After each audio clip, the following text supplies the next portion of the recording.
Hi, grade ones. Today we're going to start learning about numbers. And we're going to start with the number 1 today. So, the number 1 sometimes looks like this, and sometimes it just looks like a line. And I'm sure you remember lots of this from kindergarten and even practicing counting with your parents at home. So, we're going to start working on this booklet that looks like this. Maybe you printed it off, and maybe you don't have a printer, so you're practicing in a notebook, and that's okay too. So, today we're starting with the number 1 page, all about the number 1. So you're going to start here by coloring in 1 star. You're going to find the number ones over here. On these lines, you're going to practice printing one. So when we make a 1, the number, you're going to make it a nice, tall, straight line from top to bottom. And when we're printing the word 1 here, I want you to pay attention to where to start and which way the arrows are showing you to go, because that helps us keep our printing really neat. So you can trace it and then you can make your own. You're going to write what comes before and after 1 over here. That's kind of tricky. What comes before 1? Do you know? When we're counting, what comes before 1? 0. And you're going to make a domino over here. Find the word 1 here. The word 1's kind of tricky because when you're sounding it out, what do you hear at the beginning? 1. 1. What do you hear?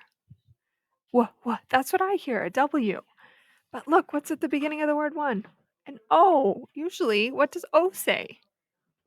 Ah or oh, especially here with the E. But it's not, it's saying wha.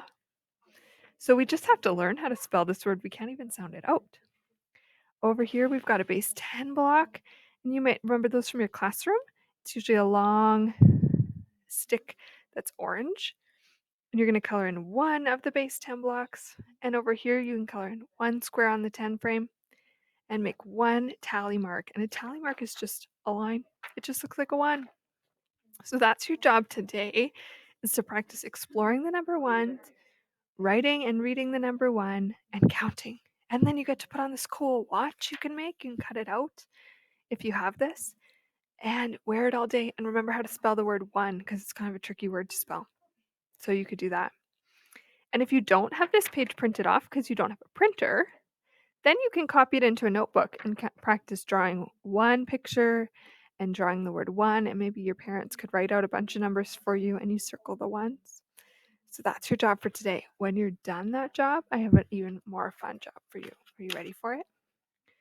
You're going to go on a scavenger hunt around your house and look for the number 1 and see where you can find it. So if I'm at my desk, I can even find some ones right here.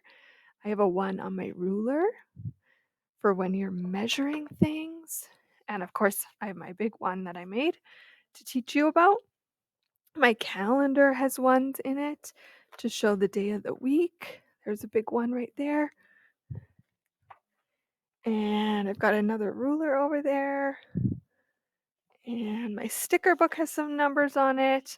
And there's a 1 on my sticker book telling me how many stickers I have. So that's your job today. And even you could look in books and see if you could find the word 1, see how many of it you can find, and keep track. Count how many you can find, okay? Good luck!